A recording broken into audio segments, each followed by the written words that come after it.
Oh my god, what is that thing? It's an otter plesiosaur? I don't know, there's gotta be some otter in there, right? Lighten up. So Dad wants to meet with his advisors alone, without anyone else around. Don't take it personally. It would have been cool if something actually came out of this line, but there's nothing really tangible that does. Maybe they're planning for the Day of Black Sun, but leaving Azula out of that kind of thing seems odd. We used to come every summer when we were kids. That must have been fun. That was a long time ago. I was gonna do the crawling in my skin meme here with the emo hair, but Zuko literally already has it, so crawling! Welcome to Ember Island, kids.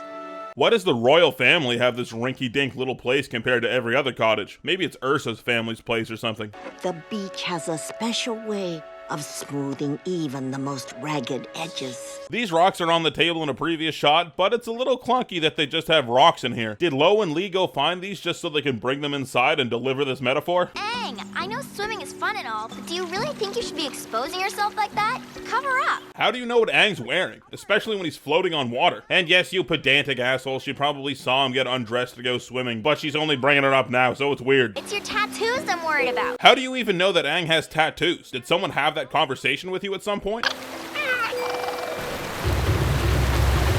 I've heard a lot of people get freaked out about doing this, but my logic has always been, if there's water flowing at this speed, it literally has to be emptying somewhere, right? Like, there's no way you get trapped or something. That place could lead to a deadly fall or something, but it has to go somewhere. In this shot, we can briefly see the exit wound scar on Aang's foot from when he got electrocuted by Azula. They're really good at remembering to include that, and I'm gonna point it out just about every single time. This sandcastle actually has some vaguely Fire Nation architecture to it. Good attention to detail, and even better sandcastle making. I'm trying to figure out what having Azula crush this sandcastle here accomplishes. It's immediately followed by her looking jealous of Ty Lee getting attention and being nice, so I guess it's to set the seed in her mind that she needs to do something different. Still, it's kind of heavy-handed to have your villain going around literally kicking down kids' sandcastles. This is for you. Why would I want that? I saw it and I thought it was pretty. Don't girls like stuff like this? Maybe stupid girls. Okay, Zuko's a cringy idiot, but at least he's trying. May, being a downer isn't as cool as you think it is. If the person watching this right now does this in real life, cut that shit out. All your friends think you're lame. This guy's cut to shreds, dude. Oh my god, look at his back. They had to mail this guy to Ember Island in 3 separate boxes because he's that cut. The background behind Ty Lee changes entirely after this zoom ends. Wow, thanks. This is so pretty. Not as pretty as you are. This guy's really going for it, even though his eyes go in 2 different directions. You really gotta put some respect on that. I thought since it's so hot. Here. Okay, that one's on Zuko. You're a kung fu master and you can't balance an ice cream cone. He's still trying, I'll give him that, but that's 1 strike apiece for both of them. Really? You've got these hunks running around the beach and you're fawning over this guy? I mean, I only kinda get it. See that girl with the silly pigtails? When she runs toward the ball, there's just the slightest hesitation of her left foot. Keep serving the ball to her left and we'll destroy her and the rest of her team. And Azula immediately serves the ball to that girl's right. Interesting strategy. I love that they give the rest of the team all these acrobatic moves to hit the ball, and then they just have May do the old run up and knee it. Even the writers know she's the lamest one. You don't know who we are, do you? Don't you know who we are? We're Chan and Ranjan. It's Chan and Ranjan. Those names send me into an extreme fury. Let me at him. Like waves washing away the footprints on the sand. Ember Island gives everyone a clean slate. Just once I want someone in the show to be like, why do you two only speak in sentences in this weird, roundabout, vague, metaphoric fashion? And where the hell is that flute music coming from? This bird can make really loud sounds for not moving its mouth at all.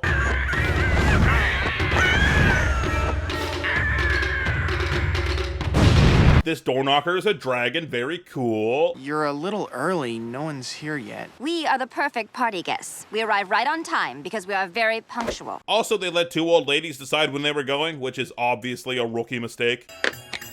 To the party!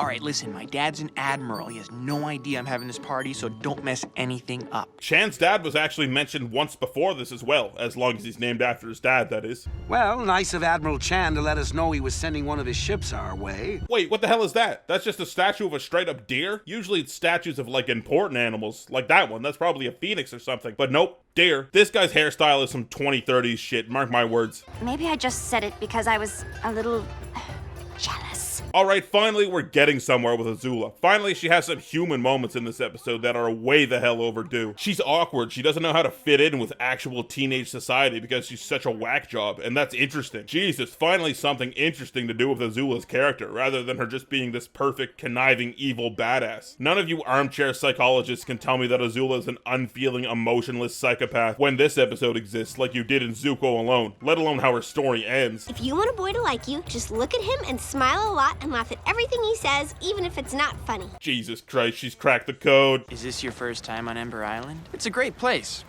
if you like sand. He's right. Your arms look so strong. Yeah, I know. Oh my God, he's so goddamn cool! We will dominate the earth! Hey look, it's one of the birds from the Pigeon Bender. Hey, watch it! That food was for my cranky girlfriend! Don't lean against the painting, bro. What are you? Come on. Hello, Zuko here. Relax, it's just a party. Did Zuko just Bruce Lee 1-inch punch this guy 20 feet across the room? Zuko, what is wrong with you? What's wrong with me? Your temper's out of control. You blow up over every little thing. I agree, Zuko could have been a little more tactful, but May could have also been a little more aware of her boyfriend's insecurities. And now you're having a very public fight. That's strike 2 for both of you on the overanalyzing relationship strike system. It's over, Zuko. We're done. Oh no, not our 1 minute and 28 seconds of screen time relationship. That's so sad. Who broke my Nana's vase? Now, when he says his Nana's vase, do you think he means she owns the vase? Or, you know, I'm just saying, we've already seen cremation in the Fire Nation. Have fun by yourself, loser boy. Nice. I say nice like this to lame shit on a daily basis. It has overtaken my psyche. I can't help it.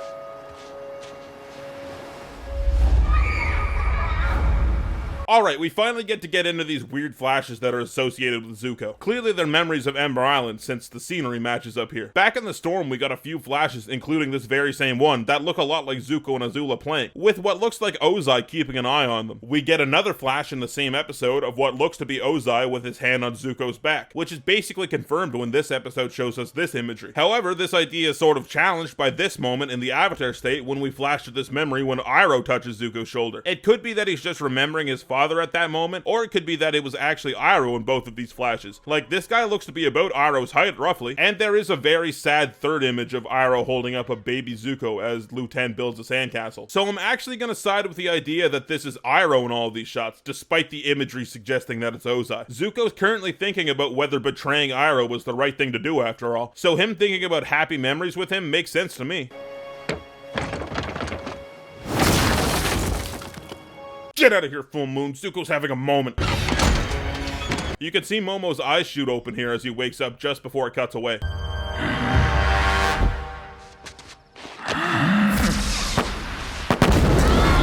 Wow, for the longest time, I actually thought Combustion Man just blew his one shot here and hit the side of this hill. Like, just totally missed his mark. But Aang actually earthbends a shield for them here at the very last second. I actually never noticed that until right now. Wow. So much has changed. Yeah, like the fact that Zuko used to be reptilian by the looks of it. Where's your new boyfriend?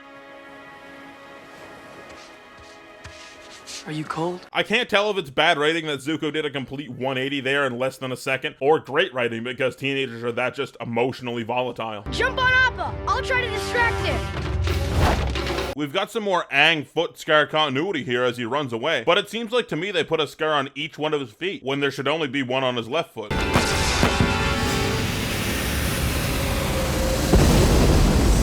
See, Painted Lady? Here's a good use of slow motion. Not only is it an interaction that would be too quick for a viewer to understand in real time, visually it looks awesome. The dichotomy of bad slow-mo and good slow-mo. You can see that Aang actually wasn't really prepared for this as he braces himself for impact here, as well as having a not-so-soft landing.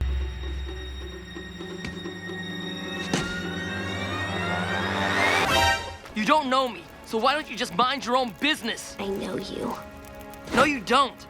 You're stuck in your little Ty Lee world where everything's great all the time. Ah, the Breakfast Club scene. This is a really good scene to me. Sure, it's a little melodramatic, but I think it works. A lot like Aang and the Guru admitting that he has regrets that the viewer doesn't know about, I think it's good that these guys can air out their stuff too. Like I always say, it makes the characters feel like people and not just like cartoon characters. They even egg each other on and throw some barbs too. Like, yeah, go fuck yourself a little bit at least, because they're not just frustrated with their own lives, they're frustrated with each other. And it's especially good for Mei and Ty Lee, who to this point are still kind of unknowns outside of being gloomy and ditzy respectively. Zuko still gets the best moment though. I'm angry at myself! I think it really captures a nuanced feeling of being that age and having to make decisions, and not knowing if you're doing things the way they should be done. Even Azula gets half a moment. She even has this tiny little moment where she looks genuinely concerned for Ty Lee, before steeling herself again when Ty Lee looks her way. Unfortunately, they turn her actual moment into a joke. I really wish they gave Azula a little more, especially since through the last few scenes, she's gotten out of her comfort zone a little and opened up, but what can you do, I guess? She just called your aura dingy. Are you gonna take that? That's one of my favorite lines in the show. Like, what a great read on such a silly line. Calm down, you guys. This much negative energy is bad for your skin. You'll totally break out. Nice. Also, side note, this scene is Breakfast Club as hell. I said that, but I always heard the headband was basically another 80s movie, Footloose. And you know what I found out? It's barely Footloose. It's like 20% Footloose. Kevin Bacon isn't even the Avatar. What the hell? I know one thing I care about. I care about you. Mei and Zuko getting back together is really clunky, but like so much in the episode, they're supposed to be volatile, emotionally irrational kids, right? Like, that's the point of this episode. So, do I have to give it a pass? I think I might have to. We've got some bad news, Chan. Party's over.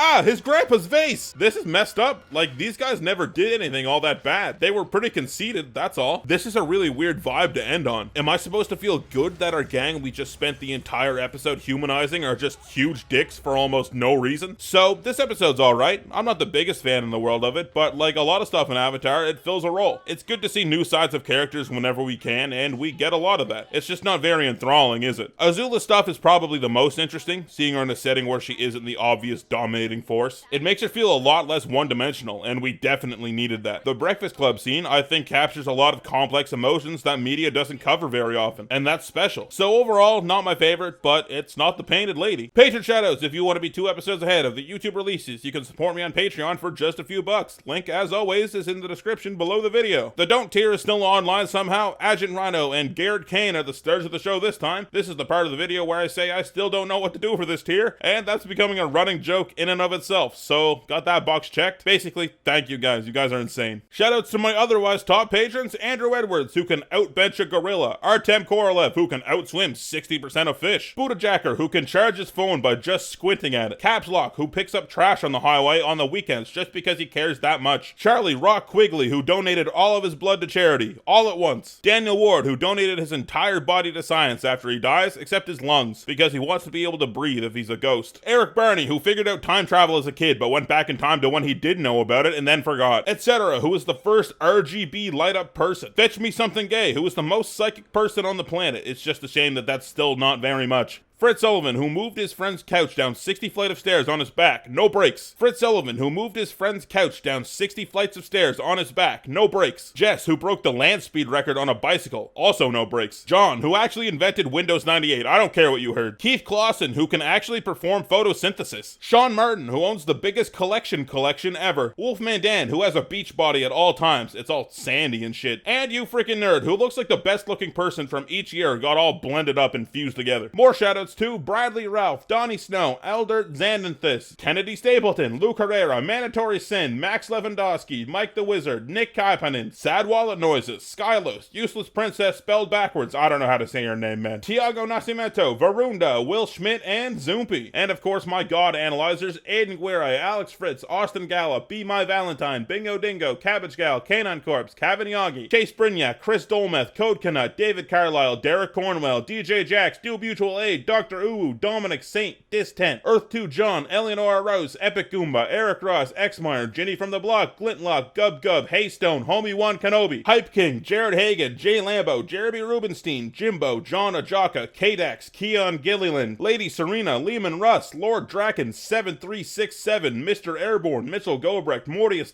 007, Nicholas Abbott, No Clue, Ochnick TV, Omar, Parker, I Hardly Know Her, Peyton Mims, Peter Bayron, Rocket Mist, Shadow Fox Nero, Skylar JB, Spaghetti Hose, Steinwan, Super Snipper, Tentabat, The Randy Man on Heelys, Travis Chestnut, Triad Juice, Uncle Iro, and Wales Red. Man, there's a lot of you. Thank you all. Jesus. Next up is the Avatar and the Fire Lord. Time for some math.